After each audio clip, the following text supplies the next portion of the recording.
tayo sa Ayala Mall, Manila Bay, dito sa Manila, malapit sa MOA. At kami ay nandito sa Sophia Restaurant. Yan. So, ito sa hot pot po ang pagkain nila. Anli po ito. Ito sa shabu-shabu or hot pot po. No? So, as food review, okay naman. Alam mo na, so okay naman siya. For the price, tama lang. The taste, tama lang din. Meron lang siguro ako hinahanap. Pero okay naman siya.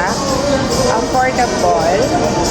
At saka talagang medyo healthy kasi nga more of sabaw and then shabu-shabu. Okay, so pakita ko sa inyo yung pagkain.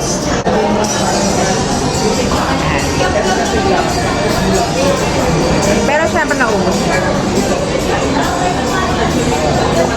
Ayan, hindi pa siya natapos. Ayan. So, yan po ang ating food trip mga ka-fam trip. So, see you next time.